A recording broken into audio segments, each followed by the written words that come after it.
자, 한번 보도록 하겠습니다. 몇 페이지요? 유학집이요? 유학집이요? 페이지요? 100, 뭐가? 천재 안 했대요.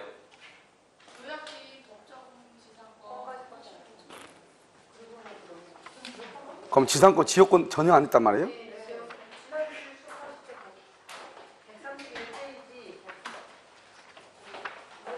아닌데? 그렇게 안 했을 리가 있나? 유치권 했는데요?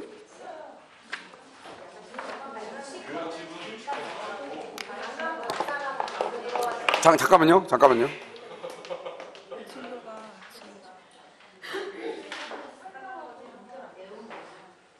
법정 이상권이요? 아닌데, 여기까지 했는데, 전세까지 했는데? 여기, 다 했죠? 일단 여러분요, 전환권 먼저 하고 하도록 하겠습니다. 알겠어요? 뭐가 잘못됐나 봐요? 유학집이요, 페이지요, 148이요. 148. 저당권을 보도록 하겠습니다. 자, 저당권이요.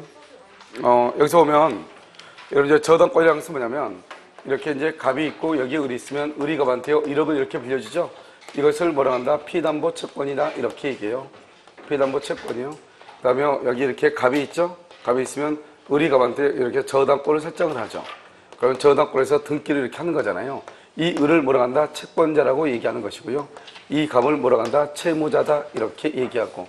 이렇게 담보를 제공한 사람을 뭐라고 하냐면 저당권 설정자다 이렇게 얘기해요. 저당권 설정자 이렇게. 그런데 채무자가 대부분 담보를 설정을 하죠. 그런데 채무자가 하지 않고요. 여기 이렇게 A라고 하는 사람이 담보를 설정하는 경우가 있죠. 이것을 우리가 뭐라고 하냐면 물상보증인이다 이렇게 얘기를 해요. 사실 물상보증이 우리 이제 시험에 나오는 경우는 거의 좀 드물고요.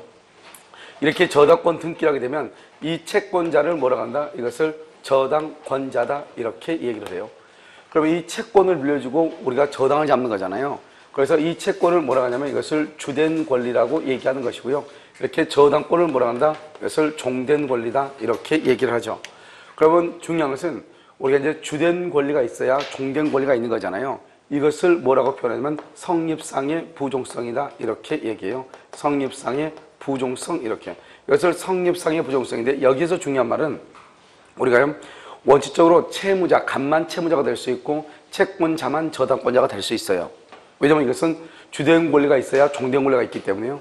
그렇기 때문에 제3자는 채무자가 될 수 없고 제3자는 채권자로서 저당권자가 될 수가 없는 거예요. 그런데 만약에 제3자를 채무자로 하고 제3자를 저당권자로 또는 근저당권자로 한다. 이렇게 하려면 어떻게 해야 되느냐. 그래서 제3자를 채무자 또는 제3자를 저당권자, 근저당권자 하려면 이렇게 갑하고 을하고 그 다음에 병, 제3자 간에 뭐가 있어야 돼요? 합의가 있어야 되죠. 합의. 그래서 이 말이 가장 중요해요. 그래서 합의가 있어야 되고, 그래서 이런 말 나오면 절대 안 돼. 채무자 아닌 사람은 채무자가 될 수 없고요. 채권자 아닌 사람은 저당권자가 될 수가 없는 거예요. 근데 채권자 아닌 사람이 저당권자가 되려면 제3자를 저당권자로 하기라는 갑과 을과 병 간에 합의가 있어야 돼요. 그래서 여기 나오는 이 합의라고 하는 것은 어디에 똑같냐면 전세권, 그 다음에 저당권, 그 다음에 근저당권, 가등기 담보 이 네 군데서 똑같은 말이 나와. 우리가 제3자를 전세권자로 할 수 있냐? 못해요. 제3자를 저당권자, 근저당권자, 가등기 담보권자는 못해요. 만약에 제3자를 전세권자나 저당권자나 근저당권자나 가등기 담보권자 하려면 갑과 을과 병 간에 합의가 있어야 돼요. 이 말이 시험에 가장 잘 나와. 그 다음에 우리가 이제 저당권을 이전하면 주된 권리가 이렇게 이전하죠. 이전하다 말은 병한테 이렇게 채권이 이전하면 저당권도 같이 이전을 해요. 우리가 이제 이전하려면 어떻게 하냐면 저당권을 이전하면 부기등기를 해야 되는데요. 부기등기를 하기 전에 저당권을 이전하려면 저당권을 이전하기로 하는 물권적 합의를 해야 돼요. 물권적 합의를 하고 난 다음에 여기서 저당권 이전에 부기등기를 이렇게 해야 되거든요. 문제는 뭐냐면 우리가 저당권을 이전하기로 하는 합의를 해야 되잖아요. 이 물권적 합의라는 것은 뭐를 얘기하냐? 계약을 얘기하죠. 계약이라는 것은 뭐다? 그것은 채권이죠.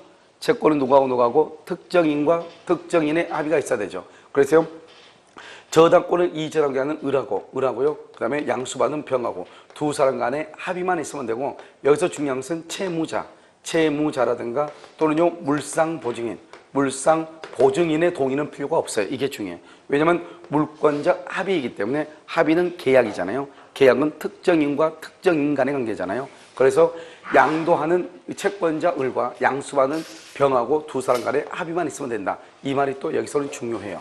그 다음에 여기서 이제 우리가 또 갑이 을한테 1억 원을 변제하잖아요. 1억 원을 변제하면 어떻게 하냐? 저당권이 그 자리에서 소멸을 하죠. 그래서 변제하면 주된 권리가 소멸하면요, 종된 권리라는 것은 항상요, 말소 등기 없이요. 말소 등기 없이 당연히 소멸을 해요. 당연히 소멸. 이것을 우리가 뭐란다? 소멸상의 부종성, 다른 말로 뭐라고 표현한다? 부종성이다. 이렇게 얘기를 해요. 그런데 이 부종성은 엄격한 경우가 있고 부종성이 완화되어 있는 경우가 있어. 엄격하다는 것은 유치권의 경우는 부종성이 아주 엄격하고요. 근저당권의 경우는 부종성이 약간 완화가 되어 있어요. 그러면 이 등기는 뭐가 되냐? 등기 자체가 무효가 돼. 그러면 등기 자체가 무효가 되면 어떻게 해야 돼요? 이 등기를 말소를 해야 되겠죠. 그런데 만약에요, 이 등기를 말소하기 전에 무효 등기에 유용을 할 수 있는가? 무효 등기에 유용을 할 수 있죠? 유용을 하기 위해서는 어떻게 해야 돼요? 이해 관계인이 있어야 돼요? 없어야 돼요? 이해 관계인이 없어야 되죠.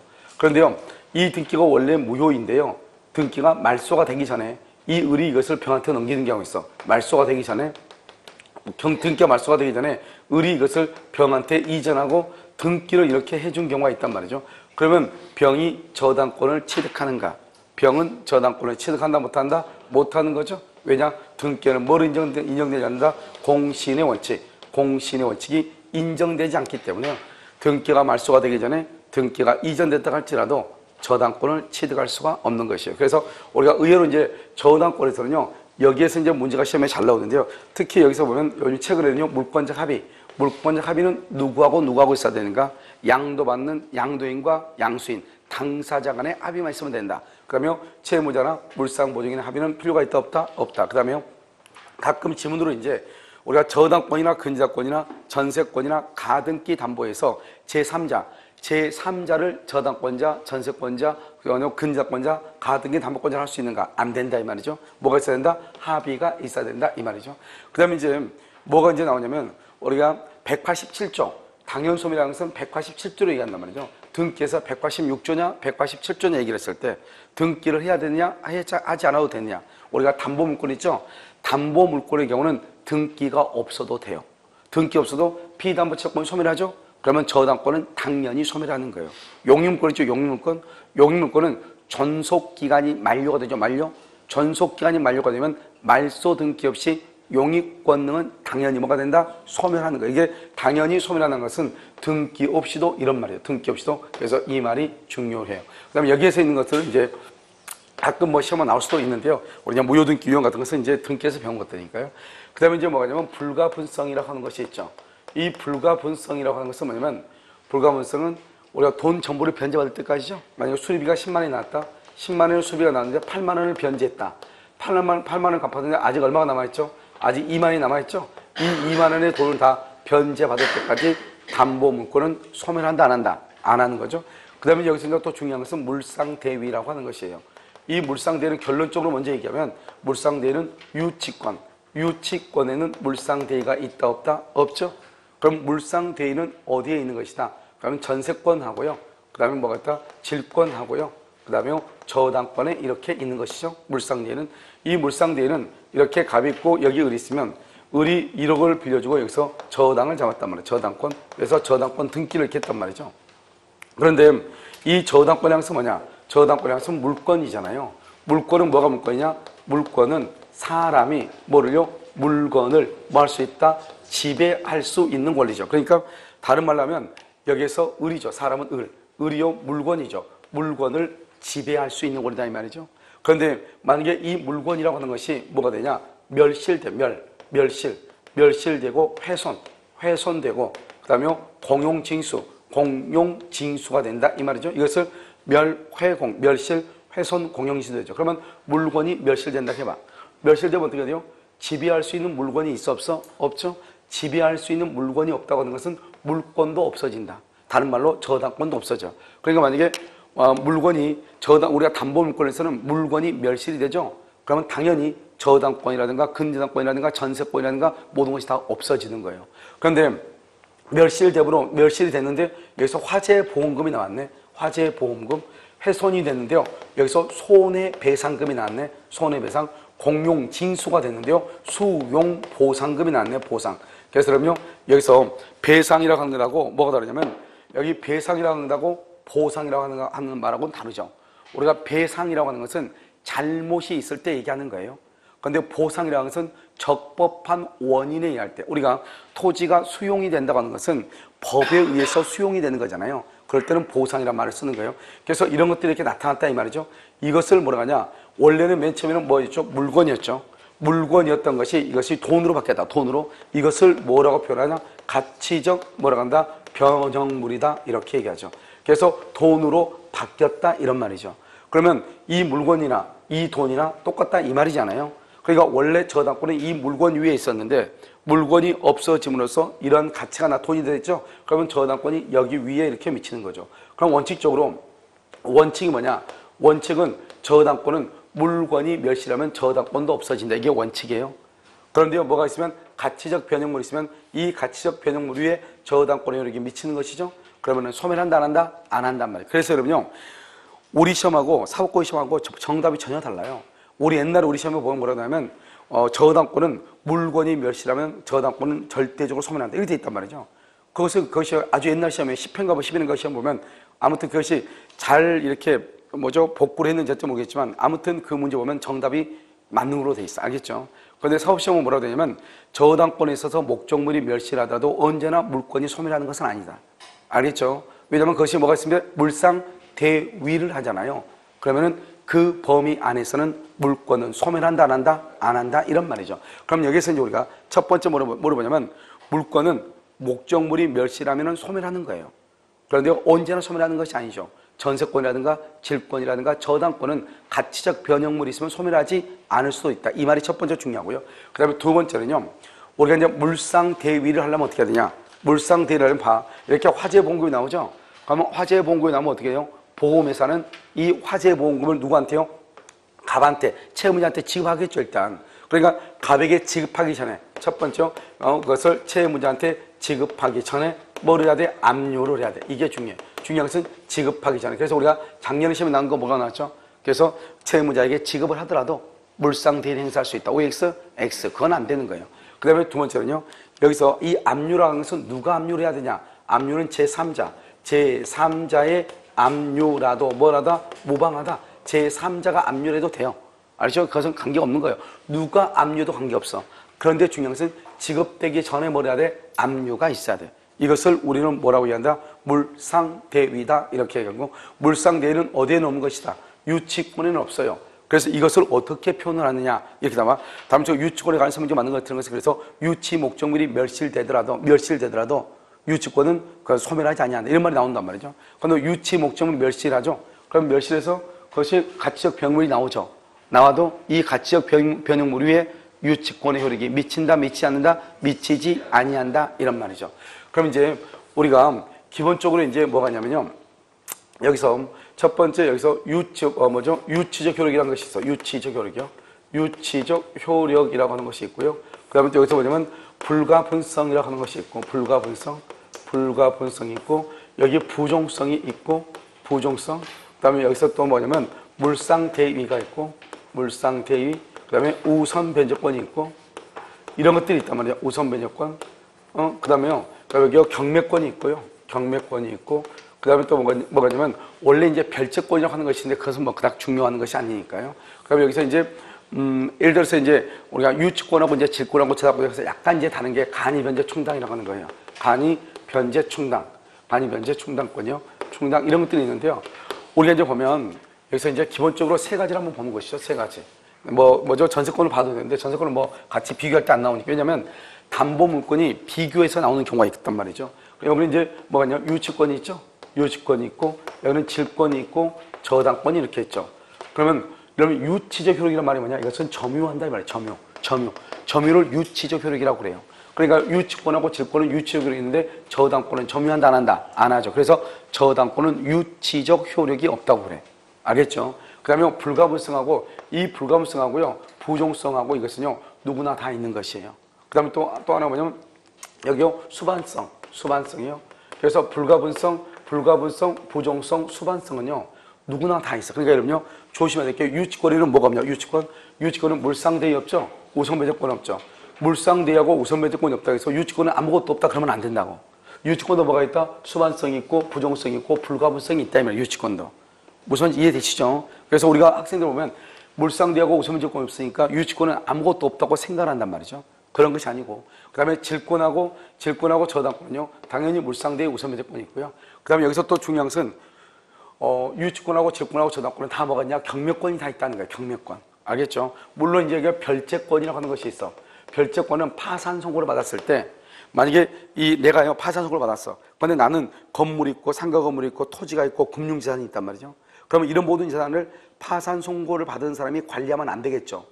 그럼 그 사람 또 다 쓸 거 아니에요? 그러니까 법원에서는 이 파산 선고를 받은 사람의 재산을 관리할 수 있는 사람을 선임을 해. 그것을 파산 관제인이라고 해요. 관제인. 재산을 관리하는 사람이요. 그럼 파산 관제인인데 문제는 오늘이 3월 1일인데 3월 1일에 파산 선고를 받았어. 그런데 이미 이 상가 건물에는 2월 1일 날 저당권이 있었단 말이죠. 그럼요 파산 선고를 받기 전에 저당권이죠. 그럼 이 저당권자를 보호를 해야 될 거 아니에요. 그럼 어떻게 한다?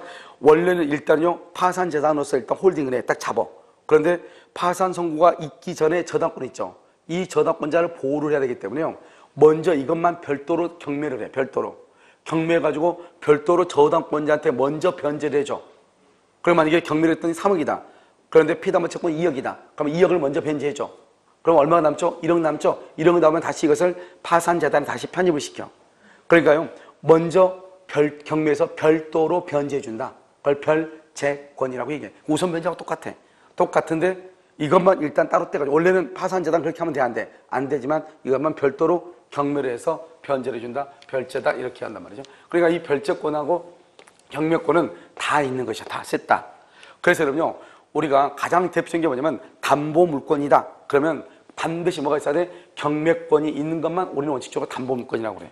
그래서 여러분 보면요 우리가 지상권, 지역권, 전세권 세 가지를 보면 지상권하고 지역권은 경매권이 있어요? 없어요? 없죠? 그래서 전세권은 뭐가 있어? 경매권이 있어? 없어? 있죠. 그래서 전세권은 뭐라 한다? 원래 전세권은 용익물권이죠. 용익물권이지만 전세권은 경매를 해서 우선 변제받을 권리가 있죠. 그래서 담보적 기능이 있다 이렇게 얘기하는 거예요. 그래서 전세권은 원칙적으로 주된 권능이 뭐죠? 용익 권능이고 부차적인 권능이 뭐다? 담보적 권능이다. 이렇게 얘기한단 말이죠. 그래서 이것을 가장 이제 우리가 만약에 예를 들어서 야 담보물권이 뭐냐? 이렇게 딱 말했을 때는 딱 두 가지가 공통이에요. 별채권과 뭐다? 경매권 이렇게. 간이변제 충당은 유치권하고 질권은 간이변제 충당이 있는데요. 뭐는 없다? 저당권에는 그런 것이 없어요. 무슨지 알겠죠? 이건 뭐 그닥 중요한 것은 아니지만 여기까지 해서 우리가 기본적으로 불가분성, 수반성, 부정성은 누구나 다 있는 것이 이것은 공통적으로. 알겠죠? 그런데요, 우리가 이제 담보물권의 가장 대표적이다 그러면 별채권과 경매권이 있냐 없냐를 따지는 것이고, 그 다음에 여기 보면 물상대위와 우선배제권이 있죠? 물상대위와 우선배제권은 어디에는 없다? 유치권에는 있다 없다? 없다. 저당권은 무슨 효력이 없다? 유치 효력, 점유를 하지 아니한다. 그래서 점유를 하지 않는다는 그 특징은 저당권에는 점유보호 청구권이 없다는 것이고, 유치권과 질권에는 뭐가 있다? 점유보호 청구권이 있다는 것이고, 알겠죠? 그래서 그것이 차이가 되고, 그 다음에 저당권은 저당권에 대한 반환 청구권이 있다 없다? 없죠. 유치권은 유치권 자체에 대해서 물권적 청구권이 없으니까 따질 필요가 없고, 질권은 질권에 대한 반환 청구권을 학자가 학설상 인정하고 있다 이런 말이죠. 그래서 여기에서 내용 중에서 뭐 다 암기하면 힘들다. 그럼 어떻게 하면 된다? 유치권은 우물추가 없다. 우물추. 우선배제권과 물상대성과 추구표고과 나머지는 다 있다. 이렇게 생각하시면 돼. 무조건 유치권은 아무것도 없다 그러면 안 된단 말이죠. 그 다음에요. 우리가 이제 세 가지죠. 불가분성하고 부정성, 수방성 같은 것은 다 있다. 유치권에도 있다. 아시겠죠? 자, 그 다음에 이제 보면 또 한 가지 보면 우리가 이제 말소 기준 권리라고 하는 것을 봐. 말소 기준 권리요. 이 말소 기준 권리라고 하는 것은 어디에서 중요하냐면요. 이것은 이제 주택임대차 보호법에서 공부할 때도 아주 중요하단 말이죠. 이 말소 기준 권리는 뭐가 있다?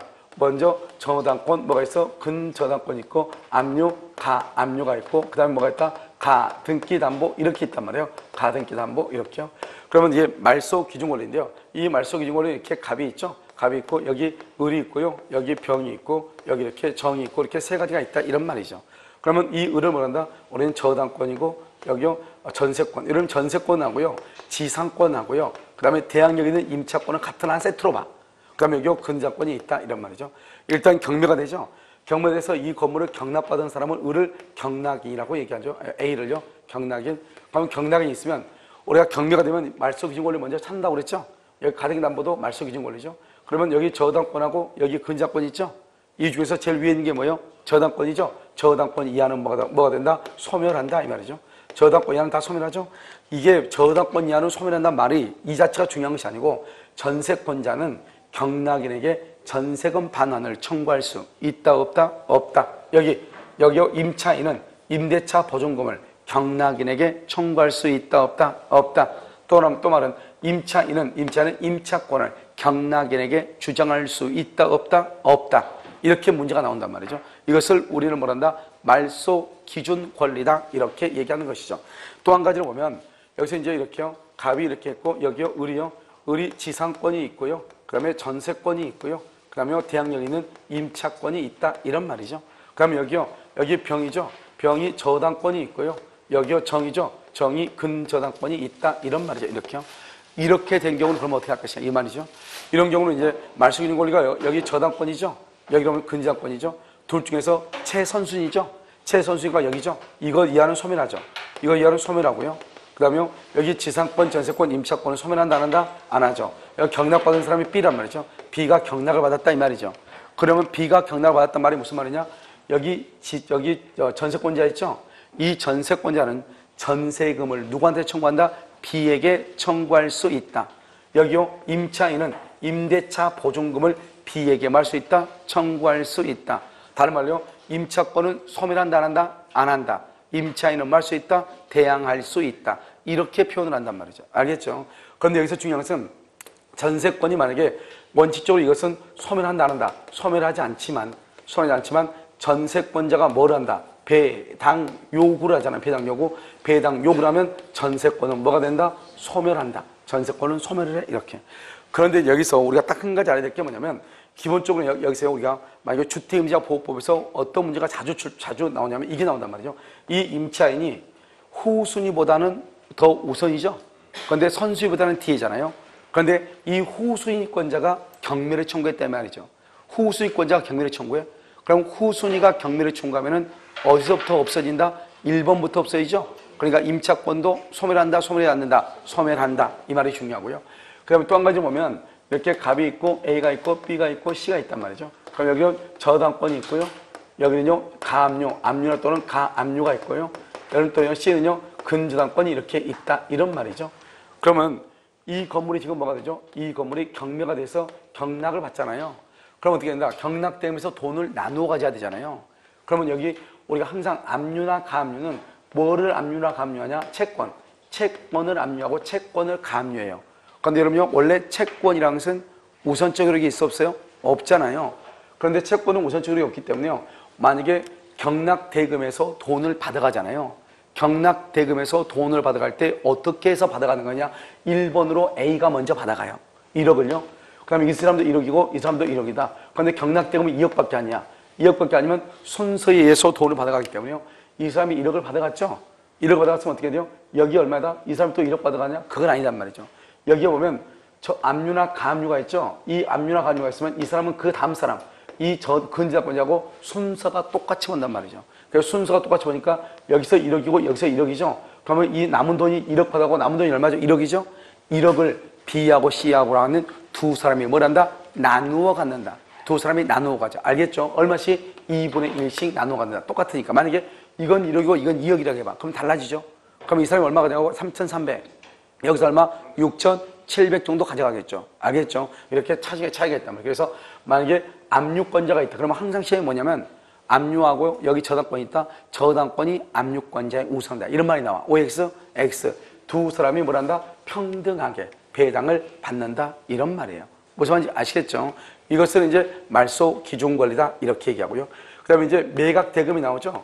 이 매각 대금에서 뭐가 나온다? 우선 변제권이 나와. 우선 변제. 그럼 매각되면서 우선 변제를 나오면 첫 번째요. 뭐냐면 저당권 실행 비용을 빼. 저당권 실행 비용을 빼고요. 그 다음에 두 번째는 뭘 빼죠? 두 번째는 제3취득자. 제3취득자의 비용 상환채권권. 이 제3취득자의 비용상환청구. 요즘 최근에요. 제3취득자가 이제 시험에 좀 잘 나오죠. 알겠죠? 항상 지문으로 나왔어요. 단일 문제는 딱 한 번밖에 안 나왔어. 그 다음에 세 번째는 뭐냐면 여기서 최우선 변제권이라고 하는 것이 나오죠. 최우선 변제권이요. 그 다음에 여기 네 번째가 뭐가 되냐? 당해세라고 하는 것이 있고요. 그 다음에 다섯 번째가 뭐냐? 우선 변제권이라는 것이 있죠. 우선 변제권 이렇게요. 자, 지금부터 이제 보면 우리가 여기서 최우선 변제라고 하는 것하고 여기 우선 변제하고 우선 변제는 뭐가 있다? 저당권하고 근저당권이 있고 전세권이 있고 그 다음에 임차권인데 임차권에 뭐가 있다? 확정 일자가 있다. 이렇게 지금 되어 있잖아요. 지금 이렇게요. 그럼 여기에서 이제 첫 번째 뭐냐면 이 우선 변제권은 주택임대차, 그 다음에 상가 건물임대차, 그 다음에 임금 우선 특권 이렇게 있죠. 여기서 이게 이제 시험에 나오는 것은 우리가 이제 물권법의 제일 앞에 보면 원칙적으로 우선적 효력을 해가지고 물권과 채권이 부딪히면 누가 우선하죠? 물권이 우선하잖아요. 그런데 예외적으로 뭐가 우선할 수 있다? 채권이 우선할 수 있잖아요. 그 채권이 우선한다는 게 바로 여기 최우선 변제권이 여기 있는 저당권이나 근저당권이나 전세권보다 우선해서 뭘 한다? 배당을 받는다 이거죠. 알겠죠? 그래서 여러분 시험에 몇 번 나왔냐면 임금하고 주택하고 두 번 다 나왔죠. 그래서 뭐냐면 임금 우선 특권은 저당권보다 우선하여 배당받는다. 최우선 변제는 저당권보다 우선하여 배당받는다. 이게 시험에 났단 말이죠. 알겠죠? 첫 번째 그게 중요하고 두 번째는요. 주택임대차 보호법 있죠? 이 주택임대차 보호법상의 최우선 변제는 조세에 뭐한다? 조세. 이걸 우리 뭐한다? 조세채권이죠? 조세채권을 뭐한다? 우선한다 이 말이죠. 알겠죠? 그 다음에 여기 저당권이나 근저당권은 언제나 조세채권보다 조세는 채권이잖아요. 이 조세채권보다 언제나 우선한다고 볼 수 있다 없다? 없다. 알겠죠? 그 다음에 또 한 가지요. 이 주택은 우리가요. 주택하고 상가가 이렇게 있는데요. 주택은 서울시가 있고요. 서울시가 있고 그 다음에 인천광역시 과밀월척명령이 있고 과밀. 그 다음에 여기 광역시죠. 광역시에다가요. 그 다음에 경기도에서 빅4가 있죠. 경기도 용인, 안산. 경기도 광주, 용인, 안산, 김포. 알겠죠? 네 가지에다가 여기 세종시가 들어가요. 세종시. 그리고 여기가 기타 지역이죠. 그런데 여기 상가도 마찬가지로 서울시가 있죠. 서울시가 있고 과밀 억제권역이 있고요. 여기는 광역시죠. 광역시하고 플러스 빅4. 그래서 광주, 용인, 그 다음에 안산, 김포. 그럼 여기는 뭐가 없다? 세종시라고 하는 것이 없어. 세종시. 세종시 없다고. 상가에는. 그 다음에 그 기타 지역 이렇게요. 그 다음에 서울시에는 얼마죠? 서울시 얼마? 1억. 여기는 얼마? 8천. 여기는 얼마? 6천. 여기는 얼마? 여기는 5천이란 말이죠. 5천. 알겠죠? 여기는 얼마다? 3,400. 여기는 2,700. 여기는 2천. 여기는 1,700. 알겠죠? 이렇게 됐단 말이죠. 그래서 여기서 이제 지금 여기 최근에 바꾼 게 이 부분하고 이 부분이 바뀌었기 때문에 이 부분 두 가지. 그래서 여러분요, 시험에 나올 가능성이 있어. 이 두 가지 부분이 바뀌었어요. 이 두 가지만 딱 바뀌었어. 알겠죠? 그 다음에 서울시 같은 경우는 이제 서울시는 얼마죠? 서울시는 얼마? 6,500. 여기는 5,500. 여기는 3,800. 여기는 3,000 이렇게 돼. 그러니까 여기는 좀 특이하죠? 여기는 6,500, 5,500이 있으면 여기도 4,500이 돼야 되는데 3,800이야. 알겠죠? 그럼 여기는 얼마죠? 2,200이죠? 2,200이 여기 얼마예요? 1,900이죠? 300배니까. 여기는 얼마가 되죠? 1,300이 돼. 여기는 얼마가 되죠? 1,000이 돼. 1,000. 이게 좀 이렇게 된단 말이죠. 그러면 1,900이면 이거 1,600이 돼야 되잖아요. 그런데 여기요, 5,500이 4,500이 아니고 3,800을 뚝 떨어지다 보니까 여기도 뚝 떨어진단 말이죠. 알겠죠? 이거 좀, 이게요, 이 두 가지고 이 두 가지죠. 여기서 보면 300, 300이 떨어졌죠. 여기도 300, 300이 떨어졌죠. 그렇잖아요? 그런데 여기는 얼마다? 6,500, 5,000원이고 3,800이야. 3,000이고. 그러니까 여기요, 1,000이니까 1,300이 되는 것이고, 2,200이니까 300배니까 1,900이 되죠. 이 두 개는 300이, 300이고, 이것도 차이가 300이죠. 이건데 여기가 봉투죠, 여기가. 무슨지 알겠죠? 여기는요, 1억 8천, 6천 그러면 여기가 어디 해야 돼? 4천 그래야 되는데요. 얼마가 돼요? 5천이 돼버리잖아요. 5천. 그러니까 여기서 어떻게요? 3,400면 3,400면 어디요? 710배. 700배고 700배고 700배고 700배야 되는데요. 그런데요, 여기가 5천이니까요. 700을 뺄 수가 없죠. 그래서 어떻게 된다? 1,700이 됐다. 이런 말이에요. 지금 무슨 이해되시죠? 그래서 여기서 이제 보는데요. 여기서 이제 이 주택하고 이 상가에 관한 것이 뭐다? 이게 우선 변제, 즉 저당권, 근저당권보다 우선하다 이런 말이고, 여기서 이제 우리가 한 가지 배워야 될 것은 뭘 배우냐면 제3취득자라는 것이 중요하죠. 그래서 지금부터 이제 제3취득자를 보면 제3취득자는 몇 군데가 나오냐면 우리가 이제 저당권에서 제3취득자라는 말이 한번 나오고요. 또 어디에서 제3취득자라는 말이 나오냐? 가등기, 담보 등에 관한 법률로 보면 우리가 채무자 등이라고 하는 말이 나온단 말이죠. 그 채무자 등에 보면 뭐가 나온다? 채무자와 물상보증인과 제3취득자 이런 말이 나오죠. 알겠죠? 그래서 보면 이제 보통 제3취득자는 저당권에만 시험에 나오기 때문에요. 제3취득자라는 것은 뭐냐면 이렇게 토지가 있죠. 토지가 있고 이렇게 건물이 있죠. 그럼 여기가 토지나 또는 건물이요. 저당권이나 또는 뭐란다? 근저당권이 이렇게 있을 거 아니에요. 저당권이나 근저당권이 설정된 토지나 건물을 그 다음에 뭐 한 사람? 매수한 사람. 또 토지에 대해서 지상권을 설정한 사람, 건물에 대해서 전세권을 설정한 사람. 알겠죠? 이 사람들을 우리는 뭐란다? 이것을 제3취득자다. 이렇게 얘기하죠. 제3취득자. 이 사람을 제3취득자. 그러면 이 제3취득자의 경우는 어떻게 하냐면 먼저 저당권이나 근저당권이 먼저 선순위죠.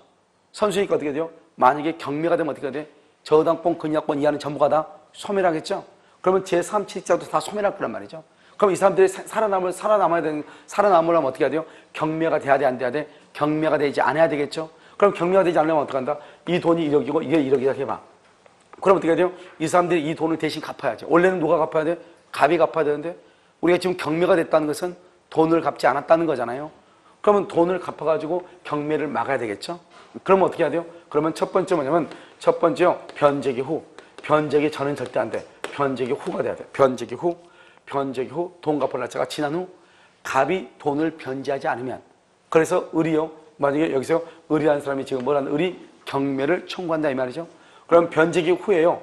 후에 채무자 갑이죠. 채무자 갑. 갑의 의사에 반해도 의사에 반해서라도 자, 세 번째요. 세 번째는 뭐란다? 피담보 채무로 뭐하고? 변제하고 저당권 뭐란다? 저당권을 말소를 청구하고 그럼 네 번째는요. 네 번째 채무자에게 뭐란다? 구상권을 행사를 한다. 구상권. 그런데 만약에 경매가 돼버리면 어떻게 한다? 경매가 돼버리면 제3취득자가 경매인이 될 수 있고요. 여섯 번째는 뭐냐? 비용에 대해서 우선 상환을 경매대금에서 받을 수 있다. 그럼 여기서 보면 우리가 이제 매각대금에서 딱 보면 저당권 실행비용 제3취득자의 비용 산청권이죠. 그러니까 경매대금에서요. 뭘 할 수 있다? 비용을 우선 상환 받을 수 있다. 이런 말이죠. 그럼 여기서 이제 우리가 이제 뭐라고 나오냐면 시험에 나올 때 무조건 제3취득자 이렇게 나오지 않을 거예요. 그럼 시험에 뭐라 나오냐? 이렇게 나와. 저당권이 설정된 부동산을 매수한 자. 저당권이 설정된 부동산에 대해서 전세권을 이전받은 자. 이런 말이 나와. 알겠죠? 전세권? 그러나 저당 부동산에 대해서 전세권을 설정받은 자. 이렇게 저당 부동산을 매수한 자, 저당 부동산에 대해서 지상권을 설정받은 자. 그 말은 저당권이 있고 그 저당권에 대해서 지상권, 전세권 매수했다. 이런 말이잖아요. 이 사람을 우리가 뭐란다? 제3취득자라고 하죠. 그럼 제3취득자는 뭐란다? 변제기 후에 채무자의 의사에 반환한다도 변제하고 저당권들끼리 말소하고 제3채무자에게 뭘 행사한다? 구상권 행사한다. 그런데 이 제3취득자가 또 의미가 있는 것은 어디냐? 우리가 좀 이따 설명할 근저당권에서 의미가 있죠. 여러분 근저당권의 경우는 어떻게 해요? 근저당이요? 근저당권의 경우는 원래 채무자는 전액을 변제해야 되잖아요. 그런데 제3취득자는 어때요? 피담보 채권 최고액의 범위 안에서 변제하잖아요. 이 제3취득자하고 조심 비교를 해야 될 게 뭐냐? 후순위 권리자예요. 후순위. 그러면 후순위 권리자는 뭐냐? 후순위하고 전혀 달라. 예를 들어서 여기 한번 보면요. 여기 지금 갑이라는 사람이 있고 갑의 집에 A가요. 저당권이 있죠? 저당권이 있고 여기가 B가요. 전세권이 있고 또는요. 지상권이 있다. 그리고 그 다음에 C가 봐봐. C가 여기에요. 여기가 근저당권이 있다. 근저당. 또는요. 저당권이 있다. 이렇게 봐. 그럼 여러분 여기서 보면 여기 지금 여기 1순위가 지금 저당권이죠? 저당권이 있는 부동산에 대해서 전세권이나 지상권을 했죠? 이 사람을 우리는 뭐란다? 제3취득자라고 그래. 알겠죠? 그런데요. 여기 근저당권, 저당권 있죠? 근저당권, 지상권. 이 사람들은 뭐냐? 그냥 후순위 권리자라고 그래. 후순위. 이 사람 후순위. 무슨 이해됐죠, 지금? 그러니까 여러분요. 우리가 저당권이나 근저당권이 있는 부동산에 그 다음에 전세나 지상권을 설정한 사람은 이 사람을 제3취득자. 저당권이나 근저당권이 있는데 또 그 다음에 2번으로 저당권, 근저당권이 있죠? 이 사람들은 제3취득자라고 하지 않고 뭐라 한다? 그냥 후순위라고 얘기해. 후순위라고. 그래서 여기서 뭐가 차이가 차냐면 우리가 이제 근저당권에서 채권 최고액은 3억이에요. 그런데 실제로 발생한 채무는 4억이에요. 4억이면 제3취득자는 얼마만 변제하면 된다? 3억만. 제3취득자는 3억만 변제하면 된단 말이죠. 무슨 말인지 알겠죠? 그러면 제3취득자는 3억만 변제하면 되는데요. 이 사람들은요, 후순위는 얼마나 변제해야 돼? 후순위는 전액을 변제해야 돼. 4억을. 채무자하고 똑같단 말이죠. 무슨 말인지 알겠죠? 제3취득자는 채권 최고액의 범위 안에서 변제를 해. 그런데요, 후순위 권리자는 어떻게 한다고? 전액을 변제하는 것이에요. 무슨 말인지 이해되셨죠? 그래서 그것을 우리가요 조심을 해야 된다 이런 말이죠. 그래서 이것을 제3 취득자다 이렇게. 그 다음에 이제 여기서 이제 또 뭐를 보냐면 저당권의 침해를 봐. 저당권의 침해요. 저당권이 침해를 받을 때 어떻게 할 것인가. 요즘 이게 이제 최근에 시험에 나온 것은 없는데요. 우리가 저당권의 첫 번째요. 뭐를 하지 않는다? 점유를 하지 않죠. 점유를 하지 않으니까 뭐가 없다? 저당권은 점유보호청구권, 점유보호청구권이라고 하는 것이 없어요. 그 다음에 저당권에 기한 뭐가 없어? 반환 청구권이 없어. 반환 청구권이 없단 말이에요. 점유보호 청구권이 없고 반환 청구권이 없다 이 말이죠. 뭘 하지 않으니까? 점유하지 않으니까. 무슨 말인지 이해됐죠? 자, 그럼 두 번째는요. 두 번째는 또 저당권의 침해 이렇게 되어 있잖아요. 저당권 침해 보면 저당권이라는 것은 우리가 이제 물권적 청구권 행사를 하는데 그 물권적 청구권 행사할 때는 귀책 사유를 따져 안 따져? 안 따지만 저당권의 침해로 인해서 손해배상이 생길 수 있잖아요. 이 손해배상이 있을 때는 먼저 뭐가 있어야 돼? 귀책 사유가 있어야 되고 손해배상이 있으면 저당권 실행 전이라도 뭐 할 수 있다? 손해배상을 청구해. 저당권 실행 전이란 말의 뜻이 뭐예요? 경매가 되기 전이라도 손해가 있으면 손해배상을 청구해. 이 말이 중요해. 그러니까 저당권의 침해로 인해서 손해가 있는 사람은 경매가 되기 전이라도 청구할 수 있다. 이렇게. 그 다음에 세 번째로 이거 비교를 하면요. 여기는 채무자예요. 채무자. 여기는 저당권 설정자예요. 말이 달라. 저당권 설정자. 여기는 설정자고 채무자예요. 설정자고 채무자고 차이는 뭐예요? 채무자는 그냥 돈 빌린 사람이죠. 그런데 저당권 설정자는 누구를 얘기해요? 채무자와 물상보증인 두 개를 포함하는 거예요. 말이 달라. 채무자가 뭐란다? 담보를 뭐란다? 손상하거나 감소시키거나 그 다음에 멸실시키거나 담보 제공을 게을리하거나 또는요 채무자가 뭐란다? 파산 선고를 받으면 이것을 우리는 뭐란다? 기한의 이익 상실이라고 하죠. 기한의 이익이 상실했으면 뭘 할 수 있다? 즉시 변제 청구를 해. 즉시 변제 청구를 하고 손해가 있으면 뭐도 청구할 수 있다? 손해가 있으면 별도로 손해배상도 청구해. 이걸 즉시 변제 청구권. 그래서 여러분요, 이 말은 두 가지의 의미가 있어. 첫 번째, 우리가 민법 총칙에서 기한의 이익 상실이라고 하는 것이 있죠. 기한의 이익 상실은 형성권적 기한의 이익 상실과 그 다음에 정지 조건부 기한의 이익 상실이라는 게 있잖아요. 그 기한의 이익 상실할 때 바로 이것이 기한의 이익 상실 사유예요. 담보를 손상, 감소, 멸실하거나 담보 제공을 말한다 게을리한 경우 이걸 기한의 이익 상실해서 가끔 시험에 다음 중에서 기한의 이익 상실 사유가 아닌 것은 이렇게 나온단 말이죠. 알겠죠? 그래서 여기 또 뭐가 있다? 파산 선고를 받을 때 이런 게. 그러니까 기한의 이익 상실이고 즉시 변제를 청구할 수 있고 즉시 변제를 청구했는데도 손해가 있으면 손해배상 청구해. 이것은 누구냐? 채무자가. 그런데 여기는 저당권 설정자가. 여기는 저당권 설정자가. 저당권 설정자는 채무자와 물상보증인을 포함하죠. 그래서 저당권 설정자가 이런 말이죠. 저당권 설정자가 뭘 한다? 그래서 책임 있는 사유, 귀책 사유죠. 책임 있는 사유로 담보물을 현저히 감소시켜, 담보 가치를 현저히 감소를 시켜, 현저하게 감소시키죠. 그럼 어떻게 한다? 책임 있는 사유로 저당권 설정자의 잘못으로 담보 가치가 감소가 됐죠. 그랬을 때는 뭘 한다? 그래서 다른 담보의 제공을 청구해. 상당한 담보의 제공을 청구해. 그것을 뭐라고 한다? 담보물 보충 청구권이다 이 말이죠. 그래서 담보물 보충 청구권이다 이렇게 얘기해. 여기는 담보물 보충권. 그래서 상당한 다른 담보의 제공을 청구하는데 그 상당한 다른 담보가 바로 담보물 보충 청구권이란 말이죠. 그래서 여기서 중요한 것은 담보물 보충을 청구할 때는 책임 있는 사유가 돼야 돼. 이 말이 중요해. 책임 있는. 무조건이 아니고 설정자의 책임 있는 사유, 책임 있는. 알겠죠? 그럼 여기서 이제 이 두 가지 가서 그대로 묶으면 어떻게 되냐? 먼저 우리가 담보물을 보충했다고 해봐. 우리가 담보물을 보충했다. 담보물 보충 청구권이잖아요. 담보물을 보충했다는 말의 뜻이 뭐죠? 그럼 완벽하고 퍼펙트하죠? 그러면 담보물을 보충을 딱 했어. 그럼 뭐 더 이상 더 할 거 없잖아요. 이 담보물을 보충을 딱 하면은 여기서는 더 이상 손해가 있을 수가 없죠. 퍼펙트하니까. 그래서 손해배상 청구를 못해. 담보물을 보충을 했죠. 그러면 여기서 뭐를 못해요? 담보를 보충하면 즉시 변제를 청구 못해. 즉시 변제. 왜요? 즉시 변제를 청구하면 기한의 이익이 상실이 돼야 돼.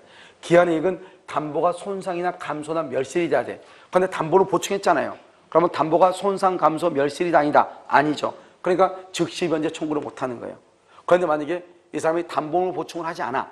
하지 않으면 당장 돈을 갚으라고 해야 되겠죠. 즉시 변제 청구하고 나서 손해가 있어. 그럼 뭘 할 수 있다? 손해배상을 청구할 수 있다 이 말이죠. 트라이앵글 뭐죠? 이것을 볼 때는 담보물 보충을 했다. 손해배상과 즉시 변제를 청구할 수 없다.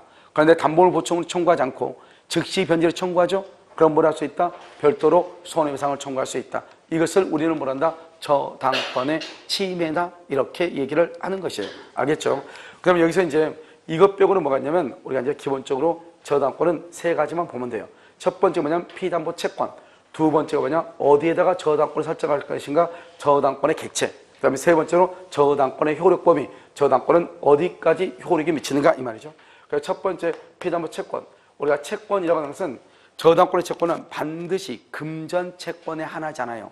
우리가 이런 보면요, 저당권의 채권을 어떻게 하느냐면 우리 예를 들어서 뭐 무당들한테 기도를 해달라는가, 그 다음에 스님들한테 기도를 해달라, 그 다음에 교회 가서 기도해달라 이런 거 있죠. 이렇게 하고 나서 내가 시험에 합격하면 내가 뭐를 해주겠다. 이런 것들도 돈으로 환산만 되면은 돈으로 계산만 할 수 있으면 그것을 다 피담보 채권으로 다 할 수 있는 것이에요. 자, 두 번째는요, 우리가 채권이라는 것은 현재 빌려준 채권뿐만 아니고 장래에 확정될 채권, 장래 불확정 채권, 장래 조건부 채권, 장래 기한부 채권 다 되는 것이에요. 그러니까 장래 조건부 채권은 당시에 만약에 합격을 해가지고 합격하면은 그러면 나한테 그러면 돈 얼마 달라. 지금 당신하고 그러면 나중에 합격할지 안 할지는 모르잖아요. 조건이죠. 조건부 채권도 뭐다? 돈으로 환산만 내면은 그것을 계산해서 피담보 채권을 할 수 있다 이런 말이죠. 그 다음에요, 두 번째는요, 여기서 중요한 것은 채권에서 360조죠. 이 360조 보면 뭐가 있다? 원금하고 그 다음에 뭐가 있어? 이자하고 위약금이 있죠. 위약금 이렇게요.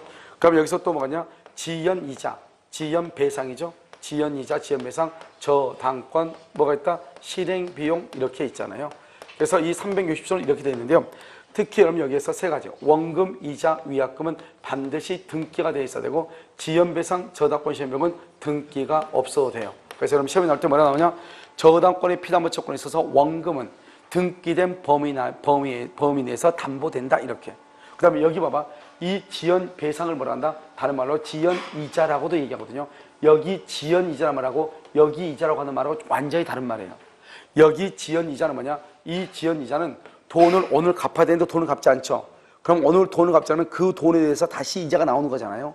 이것을 우리 뭐냐? 이것은 손해배상이라는 거예요. 손해배상. 이것은요, 이자 채권이에요. 원금 1억 원에 대해서 매달 100만 원을 주기로 하죠. 그럼 100만 원을 주기로 그것을 이자 채권이라고 하고, 그러면 오늘 이제 돈을 갚아야 돼. 오늘 돈을 갚지 않죠? 그럼 오늘부터 원금에 대한 이자가 또 따로 나오죠? 그것을 뭐라 한다? 지연이자라고 한다. 이건 손해배상이란 말이죠. 이 지연이자는 몇 년분이다? 1년분이다. 1년 이렇게. 자, 그러면요, 여기서 우리가 근저당권하고 비교를 하면 근저당권은 어떻게 되냐? 원금, 이자, 위약금은 근저당권은 등기한다 안 한다? 등기를 하지 않아도 돼. 원금, 이자, 위약금은 등기하지 않아도 채권 최고액의 범위 안에서 모두가 다 담보가 돼. 자, 두 번째요. 지연배상은 몇 년분이다? 1년분이죠. 그런데 근저당권은 1년분에 한하지 않고 모두 담보가 돼. 그 다음에 여기 저당권 실행비용이죠. 그런데 근저당권 실행비용은요, 근저당권 실행비용이라는 것은 있다 없다? 없다 이 말이죠. 그러니까 여기서 세 가지가 이제 차이가 있어. 원금, 이자, 위약금은 근저당권은 등기가 없어도 된다. 그 다음에 지연이자는 1년분인데 근저당권은 모두 다 담보가 된다. 그 다음에 여기 저당권 실행비용이 있는데 근저당권 실행비용의 말은 있다 없다? 없다. 이게 저당권과 근저당권의 차이점인 것이야. 알겠죠? 그 다음에 또 한 가지 여기서 이제 보면 지연이자는 1년분인데 이 1년이라는 것은 채무자. 채무자는 전액을 변제해야 돼. 전부를. 그런데 이 1년이라는 것은 누가 관계에서? 후순위 권리자. 후순위와의 관계에서 1년분이다. 만약에 우리가 경매가 되면 건물이 경매가 되죠? 건물이 경매되면 A라고 하는 저당권만 있는 게 아니잖아요. 여기는 누가 있다? 여기는 X라고 하는 저당권, 전세권자도 있고, Y라고 하는 임차인도 있고, G라고 하는 가압류권자도 있고, 여러 사람이 있잖아요. 그러면 이런 후순위 권리자도 경매대금에서 몇 푼을 받아가야 되잖아요.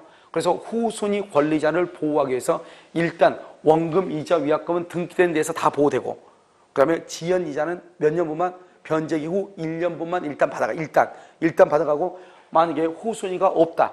후순위가 없다. 없으면 경매대금에서 다 받아가겠죠? 지연이자가 만약에 5년이다. 5년분을 다 받아가. 그런데 후순위가 있다. 그러면 원래는 이 원금, 이자, 위약금하고 1년분만 일단 받아가. 그리고 나머지 돈은 후순위가 받아가. 그리고 또 남는 돈이 있죠? 남는 돈에서 나머지 4년분의 지연이자를 받아간다 이런 말이죠. 무슨 말인지 알겠죠? 그래서 여기서 중요한 것은 1년이라는 것은 후순위 권리자와의 관계에서 1년인 것이지, 여기서는요, 뭐는 아니다? 그것은, 채무자는 전액을 변제를 해야 된다. 이런 말이에요. 이것이 이제 채권이고요. 두 번째, 저당권은 어디다가 저당권을 설정하는가? 아주 간단해요. 저당권은 첫 번째요, 등기나 등록이 가능한 건 다 돼. 등기나 등록할 수 있으면 다 돼. 그 우리가 보면, 그 다음에 또 하나 뭐냐? 원칙적으로 뭐가 돼야 돼요? 부동산이라든가 뭐가 돼야 돼? 준부동산이 돼야 돼. 알겠죠? 준부동산. 그 다음에 또 뭐를 하냐? 여기 권리에도 또 저당을 잡을 수 있어. 그래서 저당권은 일단 등기나 등록을 할 수 있어야 되고, 첫 번째는 부동산이다. 그래서 그러면 동산에는 저당을 잡을 수 있다, 없다? 없다. 그래서 여기 보면 먼저 부동산을 뭐가 있죠? 토지, 그 다음에 건물, 그 다음에 임목, 그 다음에 명인방법, 농작물 이렇게 있죠? 농작물. 이 중에서 명인방법이라는 것하고 농작물은 등기를 한다, 안 한다? 안 하죠. 그래서 이 세 가지는 저당권을 설정할 수가 없어요. 그래서 저당권을 잡을 수 있는 것은 우리는 부동산은 토지, 건물, 임목뿐이에요. 그 다음에 여기 또 뭐가 있다? 준부동산 있죠? 이 준부동산은 뭐가 있다? 자동차, 항공기, 선박, 중장비 같은 거죠? 거기에도 뭘 할 수 있다? 저당. 그래서 여러분 혹시요, 새 차를 살 때 현금을 다 주고 산 것이 아니고 캐피탈을 끼고 차를 산 경우 있죠. 거기 사를 보면, 우리가 보면 그 차량 등록증이 있죠? 거기에는 아무것도 나타나지 않잖아요. 그런데 여러분들이 만약에 차량을 예를 들어서 매도한다, 양수한다. 그럼 어떻게 돼요? 차량 등록 사업소 딱 가면은 거기서 이제 그 차량의 등록 원부를 떼게 돼. 등록 원부를 떼면 우리 저당권, 우리 그 등기와 똑같이 갑구가 있고 을구가 나와요. 알겠죠? 그 을구에 보면 뭐가 돼 있다? 먼저 어느 캐피탈에 저당권 설정이 딱 돼 있을 거예요. 알겠죠? 그러니까 우리가 차량에도 뭐를 할 수 있다? 저당권을 설정할 수가 있다. 이런 말이죠. 자, 그 다음에 여기서 이제 등기라고 그 다음에 뭐요? 등록을 해야 되죠? 그러니까 등기하고 등록을 해야 되는데요. 여기 보면 지상권하고요. 여러분 지역권하고요. 그 다음에 여기 전세권 이렇게 있잖아요. 그럼 여기 지상권하고 지역권하고 전세권 중에서 지역권은 저당을 잡을 수가 없어요. 지상권과 전세권 위에 저당을 잡아요. 그 다음에 여러분 또 여기 또 뭐가 있냐면 등기된 임차권이죠. 이 등기된 임차권은 채권이잖아요. 아무리 등기가 돼 있어도 등기된 임차권에는요, 그것은 채권이기 때문에 저당을 잡을 수가 없어요. 그 다음에 또 보면 또 뭘 할 수 있냐? 공유 지분이 있죠. 이런 공유 지분은 뭐를 하죠? 공유 지분은 등기하죠. 그래서 공유 지분 위에는 저당을 잡을 수 있어, 없어? 있죠. 그래서 우리가 공유 지분 위에 저당을 잡았는데, 이 피담보채권이 변제가 되기 전에 공유물이 뭐가 된다? 분할이 되죠. 분할이 되면 분할물 위로 저당권이 집중된다. OX, X. 그때 나오는 말이 바로 이 말이에요. 그래서 공유 지분에도 말 수 있다. 저당권을 말 수 있다. 설정할 수 있다. 이 말이죠. 그러면 여기 또 권리가 나오죠. 이 권리는 지상권하고 전세권 위에 저당을 잡을 수 있죠. 여기 또 뭐가 있냐면 여러분 수산업법에 보면 어업권이라고 하는 것이 있어요. 수산업법이요. 광업법에 보면 뭐가 있다? 광업권이라고 하는 것이 있단 말이죠. 이런 것을 우리는 뭐란다? 권리라고 얘기하는 거죠. 알겠죠? 이런 것들 다 물권이에요. 물권. 여기에도 저당권의 효력이 미친다 이 말이죠. 그러면 또 공장재단하고요. 또 뭐가 있어요? 광업재단이죠. 그래서 공장재단하고 그러면 광업재단이죠. 이런 경우에도 저당을 잡을 수 있단 말이죠. 그래서 우리가 최근에 시험에 나왔던 것이 어업권에 저당을 잡을 수 있느냐, 광업권에 저당을 잡을 수 있느냐, 이게 나왔단 말이에요. 그래서 어업권도 뭐다? 물권이다. 이 말이 중요해요. 알겠죠? 이거 여기 위에도 뭐 할 수 있다? 저당을 잡을 수 있다. 여기 지상권, 전세권인데 지역권은 된다, 안 된다? 안 된다. 등기된 임차권 된다, 안 된다? 안 된다. 그 다음 명인방법, 농작물은 당연히 등기나 등록을 못하니까 안 되는 것이고, 그래서 어디에다가 저당을 잡을 것인가 가장 간단하게 문제가 나올 수 있다 이런 말이에요. 그 다음에 뭐냐면 저당권의 효력범위예요. 저당권의 효력범위다. 그러면 이 효력범위는 첫 번째 저당권은요. 저당권은 다른 약정, 아무런 말이 없어야 돼. 다른 약정이 없으면. 그 다음에 뭐냐 플러스 다른 약정은 저당권 설정 전후를 불문하고 따지지 않고, 그 다음에 등기 여부를 불문하고 등기 여부를 따지지 않아. 그 다음에 네 번째 경매 목록에 기재된 여부를 뭐하고 불문하고, 경매 목록이 있냐 없냐 그걸 따지지 않아. 등기가 되어 있냐 안 되냐 따지지 않아. 설정 전후를 따지지 않아. 그런데 첫 번째 중요한 것은 아무 말이 없어야 돼. 아무 말이 없을 때 이 말이죠. 그러면 여기서 어디에 미친다? 어디에요? 부합물하고 어디에 미쳐? 종물에 미친다. 종물에 미친다 이 말은 뭐란다? 경락을 받을 수 있다 이 말이죠. 여기서 부합물은 뭐가 있다? 부합물 유류 저장 탱크하고 정화조, 탱크라고 하는 것이 있고, 종물은 뭐가 있어요? 수족관 건물, 수족관, 횟집의 수족관, 그 다음에 주유소의 주유기, 이런 것을 부합물, 종물에 가는데, 문제는 뭐냐면 이거 조심해야 될 게, 여기서 보면 여기서 여러분요, 여기 이렇게 토지, 건물, 인목, 명방구, 농작물이죠. 토지, 건물, 인목, 명방구, 농작물은 부합물이나 종물이 아니에요. 이것을 우리 뭐란다? 독립한 뭐라 한다? 부동산이라고 그래. 독립한 부동산. 그래서 시험은 여기서 잘 나오는데 어떻게 나오냐? 토지에 대한 저당권으로 토지 위에 있는 건물이나 인목이나 명인 방법에 의해서 공시된 거나 농작물을 경락을 받을 수가 있다 없다? 없다. 이 말이 중요해요. 토지에 대한 저당권으로, 왜냐하면 토지 위에 있는 건물은 부합물이나 종물이 아니거든요. 그러니까 토지에 대한 저당권으로 건물이나 그 다음에 인목이나 명인 방법에 의해서 공시된 것, 농작물을 경락받을 수 없단 말이죠. 건물에 대한 저당권으로 토지를 경락받을 수 없단 말이죠. 토지에 대한 저당권으로 농작물을 경락받을 수 없다, 이런 말이에요. 무슨 알겠죠? 그래서 이것은 독립한 부동산이기 때문에 우리가 이제 시험에 뭐라고 나오냐? 토지에 대한 저당권으로 건물이 경매됐다거나, 또는요, 이 건물에 대한 저당권인데 이 건물과 별개의 독립한 건물이 잘못 경매가 됐다, 이 말이죠.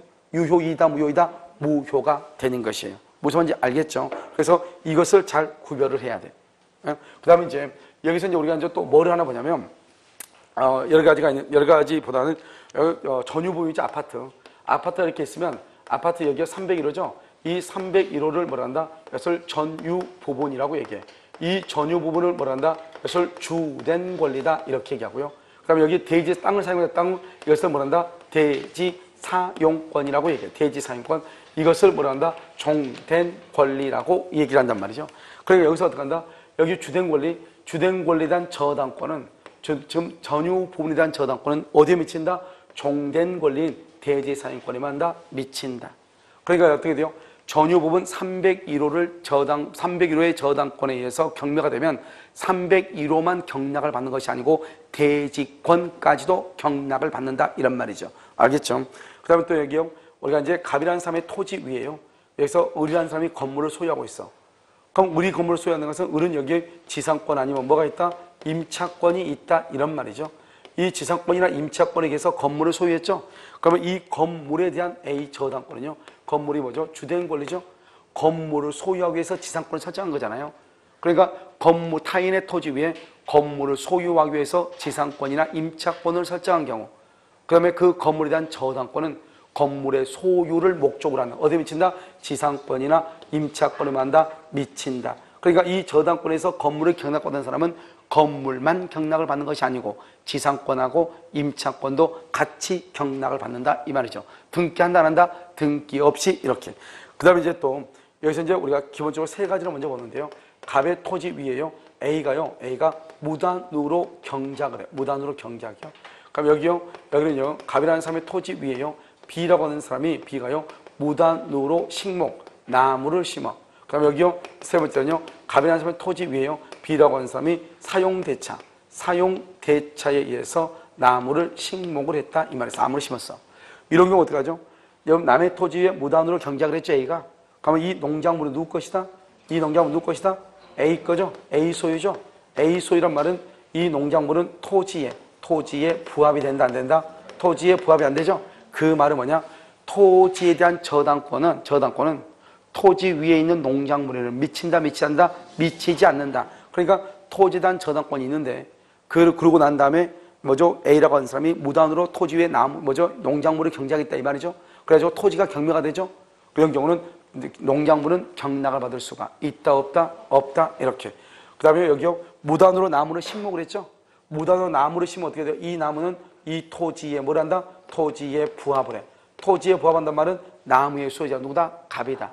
그러니까 토지에 대한 저당권은 토지 위에 무단으로 식지한 식목에 대해서도 저당권의 효력이 만다? 미친다, 이렇게 얘기하는 것이고, 여기는 사용대차에 의해서 나무를 심었죠. 사용대차. 그럼 이것은 누구 것이죠? 여기는 C의 거죠. 이건 C 소유죠. 사용대차 또는 임차권에 의해서 했으니까. 그러니까요, 이것은 토지에 부합이 된다, 안 된다? 토지에 부합되지 않죠? 그래서 토지에 대한 저당권자는 사용대차권에 의해서 식목한 나무에 대해서 저당권의 효력이 미친다, 미치지 않는다? 미치지 않는다. 나무는 토지에 부합된다, 안 된다? 안 된다, 이렇게 얘기하죠. 이것을 우리는 뭐란다? 저당권의 효력이다. 이렇게 얘기를 하는 것이 알겠죠? 그 다음에 이제 이거 말고 이제 우리가 주된 권리, 종된 권리 이렇게 했으니까요. 뭐가 있냐면 여기서 피담보 채권이라고 하는 것이 있죠. 피담보 채권 이렇게요. 그 다음에 여기 요역지라고 하는 것이 있죠. 요역지, 여기는 전세금이라고 하는 것이 있죠. 전세금. 그 다음에 또 여기 보면 부부 뭐죠? 혼인이죠. 혼인신고. 혼인신고라고 하는 것이 있죠. 피담보 채권에서 보면 뭐가 있죠? 여기는 저당권이 있죠. 저당권. 요역지가 뭐가 있죠? 지역권이 있죠. 전세금은 뭐가 있죠? 전세권이 있죠. 그 다음에 혼인신고라고 하면 뭐냐? 혼인하면 부부 재산계약. 부부 재산계약을 해. 부부 재산계약. 이것이 시험에 나오기는 거의 뭐죠? 흔한 것은 아닌데요. 우리가 이제 여기까지 보면 여기까지 여기를 뭐란다? 여기를 뭐란다? 이것을 주된 권리라고 해요. 주된 권리.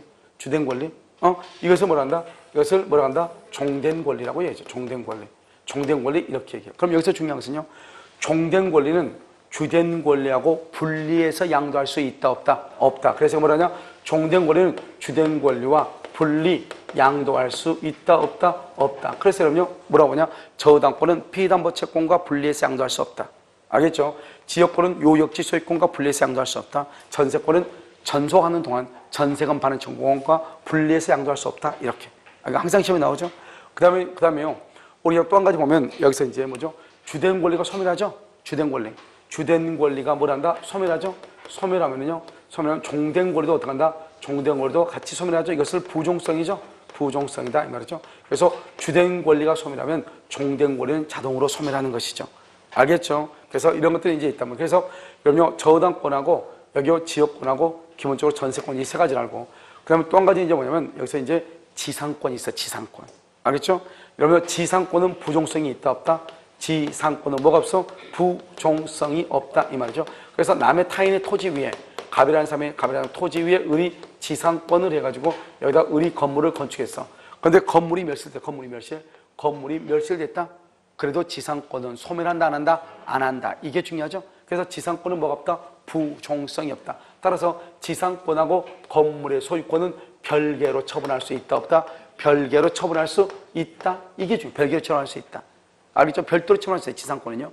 그런데 여기 보면 저당권하고 지역권하고 전세권은 주된 권리인 전세금 반환 청구권, 요역지 소유권, 피담보 채권하고 분리해서 양도할 수가 있다 없다? 없다. 이게 중요해요. 그러면 또 이런 것들은 어떻게 하죠? 여기 주된 권리가 이전하죠. 이전. 그러면 종된 권리도 같이 뭘 한다? 이전한다. 이렇게. 알겠죠? 이것은 이제 얘기하고요. 그 다음에 여러분 저당권은 뭘 하지 않는다? 점유를 하지 않죠. 우리가 과실을 수차하면 과실을 수차하면 점유해서 사용하고 소익을 해야 된단 말이죠. 그런데 저당권은 뭘 하지 않는다? 점유하지 않죠. 그래서 저당권은 점유하지 않으니까 원칙적으로 저당권은 과실 수취권이라는 것이 있다 없다? 과실 수취권이 저당권은 없는 것이에요. 그래서 저당권은 과실 수취권이 없어요. 그런데요, 이 저당권은 과실 수취권이 없지만 언제 하냐? 압류해. 경매하려면 뭘 하죠? 압류하죠. 압류한 후에는 과실에 저당권의 효력이 만다 미친다. 그래서 과실에 저당권이 미쳐. 그래서 이 과실을 저당권자가 수취해서 자신의 채권 변제에 뭘 한다? 우선적으로 뭘 한다? 충당할 수 있어요. 이것은 유치권과 똑같죠? 그래서 여기서 중요한 것은 압류란 말이 중요하다. 압류. 그래서 저당권은 점유하지 않기 때문에 무슨 말이 중요하다? 압류라고 하는 말이 중요해요. 압류. 알겠죠? 압류. 그래서 이 말이 아주 중요하고 그런데 저당권에는 간이, 변제, 충당이라고 하는 것은 있다 없다? 없다. 그러면 저당권을 실행하려면 그럼 어떻게 해야 돼요? 저당권은 일단 경매를 해야 돼요. 저당권을 실행하려면 일단 경매를 해야 돼. 그럼 두 번째는 저당권은 뭐라 하냐면 저당권은 유저당이라고 해가지고 유저당. 알았죠? 저당권이 지금 1월 1일부터 10월 1일까지죠? 그러면 1월 1일부터 10월 1일인데 오늘이 5월 1일이에요. 그럼 어떻게 돼요? 저당권이 1월 1일부터 10월 1일이 만기니까요. 변제기까지 지금 흘러가고 있죠? 유저당. 아직 끝나지 않았죠? 흐를 유자를 써가지고 그걸 유저당이라는 말이죠. 그래서 이렇게 저당권이 설정되어 있는 경우는요. 저당권의 변제기가 도래하기 전에, 즉 경매가 있기 전에요. 당사자 간의 합의로요. 저당 목적물을 너 그냥 가져라 할 수 있어. 왜? 내가 빌린 돈은 1억인데 지금 물건값도요. 거의 뭐 대충 1억 정도 이렇게 돼. 근데 내가 뭐 한 달, 두 달 있어도 돈 나올 구멍은 없단 말이죠. 그럼 어떻게 한다? 너 그냥 이거 가져. 할 수 있어 없어? 있죠. 그걸 뭐란다? 유저당이라고 그래. 그러니까 저당권이 지금 어떻게 하고 있죠? 지금 흘러가고 있죠? 흘러가고 있죠? 중간에 당사자 합의로 소유권을 포기하거나 이렇게 할 수도 있단 말이죠. 그래서 그런 경우도 있기는 있다 이런 말이죠. 무슨 말인지 알겠죠? 그런데 저당권을 실행할 때는 원칙적으로 뭘 한다? 경매라는 것이고, 경매는 우선 변제권, 우선 변제적 효력이 있죠. 그런데 여러분 유치권이죠. 유치권의 경우는 무슨 경매다? 우선 변제를 위한 경매다. 환가를 위한 경매다. 환가를 위한 경매이다. 그 다음에 또 저당권에서 여러분요, 저당권에서 중요한 것은 뭐냐면, 우리가 특히 말소 기준 권리 있죠. 이 말소 기준 권리가 하고, 그 다음에 우리가 저당권에 있어서 경락되면서 우선 변제를 받는 순서 있죠. 이것은 우리가 주택임대차 보호법에 그대로 또 적용이 돼. 무슨지 아시겠죠? 그래서 우리가 그런 것들을 잘 살펴봐야 돼요. 잠깐 쉬도록 그렇게 하겠습니다.